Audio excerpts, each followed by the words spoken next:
Corona virus के खतरे को देखते हुए जिन लोगों को होम क्वारंटाइन किया गया है वही लोग अब दूसरों के लिए खतरा बने हुए हैं। और ऐसी सूचना मिलने पर आज झांसी के एसडीएम डॉक्टर जितेंद्र अहलावत ने मुल्तान कॉलोनी में कंटेनमेंट जोन का दौरा किया और उन लोगों को अच्छी खासी फटकार लगाई जो लोग न तो अपनी जान की परवाह कर रहे हैं बल्कि यूँ कहिए कि दूसरों की जान के लिए खतरा बने हुए हैं। ये लोग बार बार अपने घर से क्वारंटाइन होने के बावजूद बाहर निकल कर आते हैं, चहलकदमी करते हैं और एक तरह से मटर गश्ती करते हुए नजर आते हैं। और इन्हीं लोगों की शिकायत आज एसडीएम डॉक्टर जितेंद्र अहलावत को की गई थी।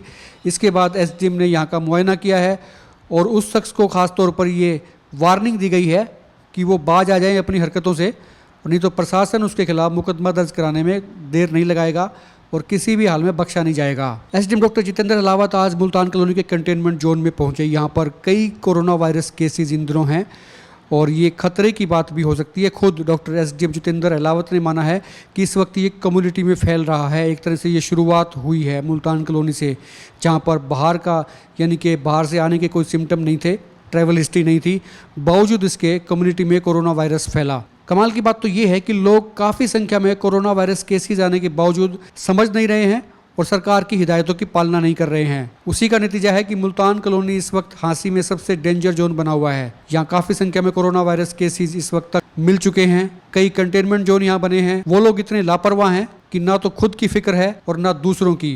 इस वक्त मैं झांसी के जैन धर्मशाला में हूँ और मेरे साथ एसडीएम डॉक्टर जितेंद्र अहलावत हैं। सर, जैन धर्मशाला में आपने विजिट किया, इससे पहले कई जो कंटेनमेंट जोन है वहाँ भी विजिट करके आए। पहले तो ये कि 2-3 दिन के अंदर कितने केसेज आ गए झांसी में टोटल? सर्वेश जी, पिछले 2-3 दिन के अंदर 21 केसेज आए हैं और वो सारे केसेज, अधिकतर केसेज उनमें से लोकल स्प्रेड के हैं, बाहर से कोई ट्रैवल हिस्ट्री नहीं है। तो ये एक नई और चौंकाने वाली बात है और गंभीर बात भी है कि लोकल स्प्रेडिंग हो गई शुरू। हाँ, 1-2 को छोड़ दें जो केसेज बाहर से ट्रैवल हिस्ट्री है, बाकी अधिकतर केसेज हमारे लोकल स्प्रेड के हैं, तो जो कि चिंता का विषय है। तो आज मैं यही देखने निकला था क्या लोग कंटेनमेंट जोन को मेंटेन कर रहे हैं कि नहीं कर रहे हैं, या लोग जो है ना घरों से बाहर निकलते हैं कंटेनमेंट जोन में या नहीं निकलते हैं।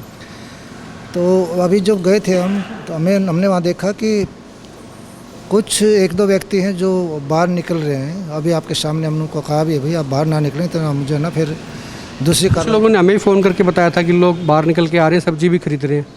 हाँ, ये अगर कोई ऐसी बात है तो आप लोग भी हमें तुरंत सूचना दीजिए। बाकी मैंने अपने स्टाफ को भी टाइट किया है और ड्यूटी मजिस्ट्रेट साहब को निर्देश दिए हैं, अगर कोई भी बाहर निकलता है तो उसके खिलाफ जो है ना नियमानुसार कार्रवाई करिए ताकि कोई व्यक्ति बाहर निकलने की हिम्मत ना करे। जैन धर्मशाला में भी कोई प्रपोजल है यहाँ पे, कोई गेस्ट रूम्स आप देख रहे थे भी कुछ डॉक्टर्स के लिए? जैन धर्मशाला में हमारे जो डॉक्टर्स हैं जो 24/7 कार्य कर रहे हैं, उनके लिए हम क्वारंटाइन का काम सोच रहे हैं कि कुछ को रेस्ट दिया जाए। मान लो हफ्ते 2 हफ्ते का जो हम देते हैं या जो इनके निर्देश अनुसार है सरकार के, उसके अनुसार हम चाह रहे हैं कि इनको कोई सुविधा मिल जाए ताकि ये आराम से रेस्ट कर सकें और घर पे बच्चों को या घर मान लो कोई संक्रमित ना हो जाए और अगर कोई हो जाता है तो बच्चे घर पे उनके सुरक्षित रह सकें। इसलिए डॉक्टर्स के क्वारंटाइन के लिए, डॉक्टर्स को सेपरेट रखने के लिए मैं कमरे देना देख रहा था डॉक्टर साहब के साथ हमारे।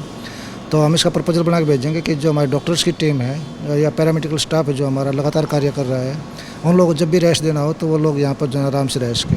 कोविड के शुरुआती दौर में दिल्ली में भी ऐसा देखा गया था कि जो पैरामेडिकल स्टाफ और डॉक्टर्स थे उनके लिए यही किया गया था कि वो ड्यूटी के बाद में वहीं पे क्वारंटाइन होंगे, घर पे नहीं जाएंगे। तो शायद यही गाइडलाइंस हरियाणा के लिए यहाँ भी यही रखा हुआ है, क्योंकि हमारे रेस्ट हाउस में कमरे लिमिटेड हैं और हमारा स्टाफ कंपेरेटिवली ज़्यादा है। तो हम यही कोशिश कर रहे हैं कि हम यहाँ पर धर्मशाला को देख लें एक बार। और मैंने देखा यहाँ कमरे ठीक हैं, यहाँ 10 कमरे हम देख रहे हैं, तो मुझे उम्मीद है कि हम ये 10 कमरे डॉक्टर्स के लिए आरक्षित करवा सकेंगे। जिस तरह से कम्युनिटी की इटसेल्फ केसेस बढ़े हैं तो उसमें ऐसा कोई सैम्पलिंग का जो क्वांटिटी है वो बढ़ाई जाएगी? कोई सैम्पलिंग हमने बढ़ाई हुई है, डेली लगभग 100-150 टेस्ट हम कर रहे हैं और उम्मीद है कि अगर और ज़्यादा जरूरत पड़े तो हम और ज़्यादा केसेस सैम्पलिंग बढ़ाएंगे। कुछ लोगों ने ये भी कहा था कि जो लोग आइसोलेट हुए हैं, कोविड सेंटर्स में बनाए गए हैं, तो उनको जो कार्ड दिया जाता है आयुष विभाग की तरफ से, वो नहीं मिल रहा है। ये मेरे नॉलेज में नहीं है। बाकी जो भी सरकार ने सुविधाएं उपलब्ध कराई हैं, हमारी पूरी कोशिश है कि सभी को सुविधाएं मिलें, कोई भी व्यक्ति उससे वंचित ना रहे। ये थे डॉक्टर जितेंद्र अहलावत और कहना है कि कम्युनिटी में थोड़ी थोड़ी स्प्रेडिंग हुई है, ये चिंता का विषय है और लोगों को समझना चाहिए, सोशल डिस्टेंसिंग की पालना करें, मास्क लगाएं और एहतियात की पालना हम नहीं कर रहे हैं। बाज़ारों में आप देख रहे हैं भीड़ बहुत हो रही है और उसी का नतीजा है कि अब कम्युनिटी में इटसेल्फ कोविड के नए केसेज आ रहे हैं। सभी लोगों के लिए संभल जाइए, वक्त है अभी भी, और आप देखते रहिए हिकमत पोस्ट।